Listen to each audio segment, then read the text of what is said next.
Well, welcome back to the Welcome to the Boardroom video series. This is an interactive series which is designed to really help you crystallize your value proposition to the boards of directors and to really make you board ready to serve in the boardrooms of the country. Of course, there has been a lot of transition in this space, and this is why we're revisiting this content, because it has become more competitive than ever before. It's become more challenging. And at the heart of your board search strategy is the ability to really craft a unique value proposition. And when I'm talking to candidates all the time and I'm asking them the question, what is your unique value proposition? What do you bring to the table? In 90% of circumstances, I'm going to get a one or a two-dimensional answer. It's going to be very limited in terms of what the individual's going to say to me about what they're bringing to the table. And it's also going to be a little bit basic, a little bit pedestrian. It's usually focused on the obvious. So I can't tell you how many times people have said to me, oh, well, I've done a company director course, as if this is some major differentiator in the market. It's not. That's like saying to me, I've got a driver's license and I'm ready to drive on the track. You've got to understand the paradigm. Everyone that you're up against in this sector usually has served in the C-suite or certainly served at executive director level. They have had P&L responsibility. They've typically been very, very senior in terms of dealing with the most complex challenges in the organisation. They've been dealing with business strategy and business risk. They have been across that for many, many years, typically 10 plus years, sometimes 5 to 10. So that's kind of the paradigm that you're dealing with. All of the people that you're up against are well qualified. They usually have dual degrees. They would most often have an MBA. Some will have doctorates. So you're dealing with highly educated individuals who have studied their craft, have become a leader in their field, and have typically done some form of formal governance training, whether that be through Bond University like myself, or they've done some training through the company, the AICD, the company director course. They've got a formal qualification. They've got a credential against their name. So these things are not differentiators, and they're not really part of your core value proposition, what makes you unique. I want you to think about your unique value proposition in terms of majors and minors. So the majors are business strategy and risk management. In the boardroom, that is fundamentally what the board is responsible for. They're responsible for setting the strategic direction for the organisation and making sure that that strategy is being implemented successfully in the business, and if it's not, how to correct the course of that strategy.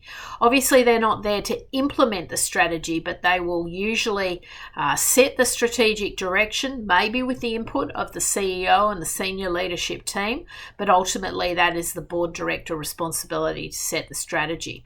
And so you'll find that candidates that have a strong sense of business strategy, disruption, competitive intelligence, how to go into new markets, have implemented strategy on the ground and bring that operational knowledge to the table, those candidates have a really strong major in business strategy. So that's a perfect start.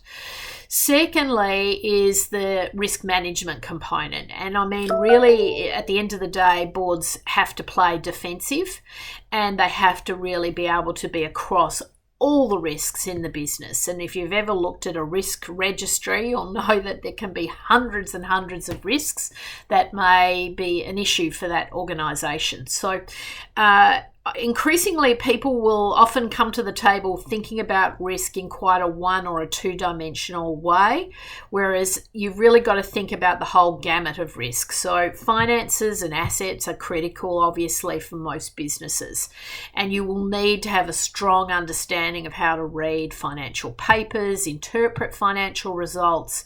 There is no room in the boardroom for people who just don't understand the finances, and this is where a lot of people trip up, because they think, well, I've got a lot of experience here in human resources, but if you fundamentally don't understand the finances, you're going to struggle in the boardroom. So if you're not up to speed in that area, that's an area you've got to get up to speed in.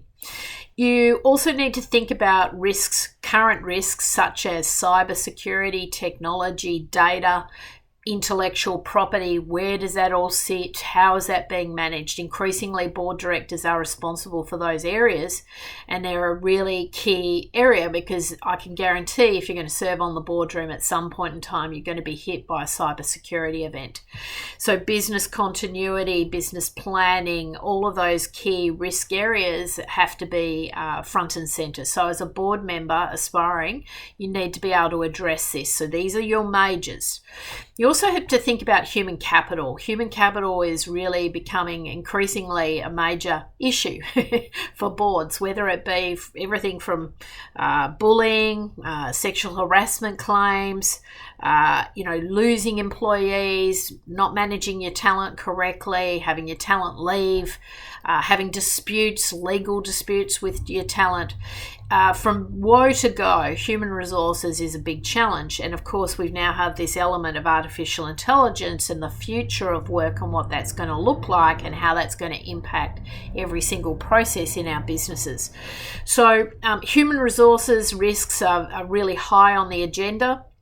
And the people component is, people, systems, processes, those three key elements. Think about the risks and how they cover all of those areas. So, and then the final key element here is overall business reputation. And if you have ever studied Warren Buffett, Warren made the point several times that we can afford to lose money, but we can't afford to lose reputation. And a reputation can be lost overnight. And we're seeing increasingly organisations get caught flat-footed, maybe with a cyber, sort of the way to handle a cybersecurity event. Maybe they get caught flat-footed in terms of how they handle a social media outburst or some really bad press. And an organisation can be destroyed overnight, literally, in terms of their reputation. And the board is responsible for really managing that. And increasingly, we see specialists being appointed to the board, but really, at the end of the day, every board member needs to be able to address the majors. So that's business strategy, risk management. I want you to think about this when you're formulating your value proposition, because within those areas, you have little nuances that you want to showcase where you're concerned and what you're bringing to the table. So for example, when I would be talking about business strategy to an organisation, I'd be putting my focus on my entrepreneurial background, the fact that I've grown businesses from zero to multi-million-dollar turnover, that I've disrupted in the market, that I've raised capital, that I've been able to execute business strategy very rapidly. I'd be focused on the fact that I'm a blue ocean strategy practitioner. So they would be the little sort of cherries on the top, the elements that I'd be emphasizing when I'm talking about business strategy to the board. And of course, that's unique to me. So I'm showcasing my unique experience. When I'm talking about risk management, I'm definitely going to be talking about the human capital elements because I've got a very strong HR background. So I'd be talking about attracting, retaining top talent. I'd be talking about my legislative knowledge. I'd be talking about how I could really be part of the future of work and how we're going to sort of recalibrate organisations as we go forward. So, again, you've got to kind of think of your uniqueness, where you're bringing your unique skills and experience and your attributes to the table. Then, and as I've said, in previous videos, we're looking for all-rounders and we're looking for specialists. We kind of want the perfect match. And the reality is we can probably find it in the market. There's so many candidates in the market now, we can get everything that we're looking for. But we do want to see some of these specialties. And some of these specialties now include cybersecurity, ESG is a very big issue going forward, AI.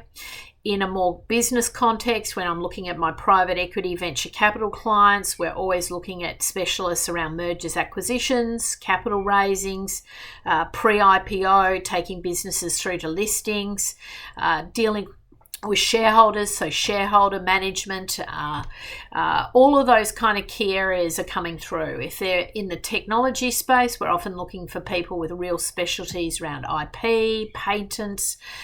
So, there's all these little areas. We look for people who have specialties in working in private businesses, in SMEs, right through to family office environments. We look for people who have had prior experience working with private equity at the table and understanding that paradigm. So there's a whole raft of minors, if you like, specialties that you could bring to the table, and you want to be able to articulate that. So you're going to, when you're talking through your value proposition to the board, certainly going to talk about business strategy, you're going to talk about risk management, you're going to talk about 2 or 3 key additional points that you would bring to the table. One of the other things that sometimes people overlook is the power of their own business network. So, for example, one of my key components of my value proposition would be my business network.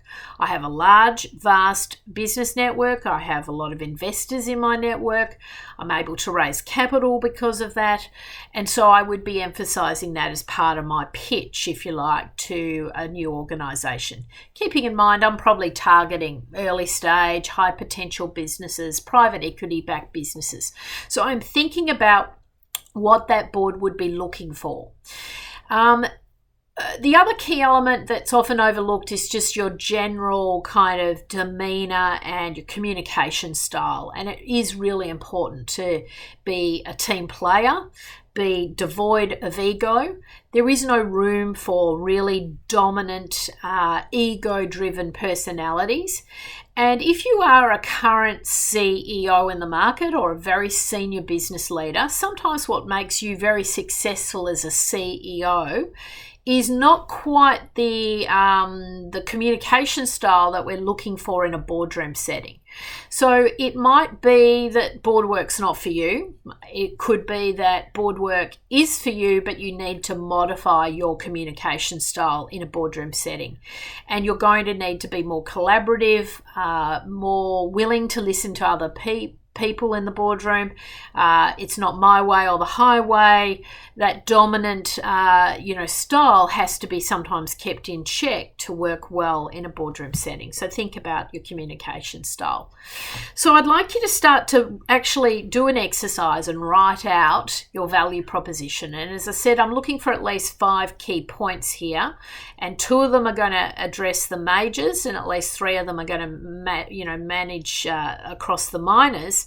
And you're going to put this all together. And I want you to just fundamentally answer the question, why would a board choose me? Why would the board want to appoint you to that boardroom? And I want you to role play this maybe with a colleague or a mentor. Really, you've got to get this right. And if you fundamentally don't have a strong enough value proposition, and it's not unique enough, and it's not resonating enough with the market, it's going to trip you up. It's the foundation work that we now need to do. We've got to get this right, because if you don't have this right, everything else gets harder from here. And keep in mind that once you have that clarity, that absolute crystal clear understanding of where your value proposition sits, you really start to differentiate yourself in your conversations from all the noise in the market. You're standing out as to where you're going to make a difference, where you're going to add that value, where your unique skills and experiences are going to have that real contribution in the boardroom setting. So it's an opportunity now for you to really get this right and to write this down step by step. Take your time. This is going to be really crucial because it's going to drive your board search strategy once you've nailed the unique value proposition that you bring to the table.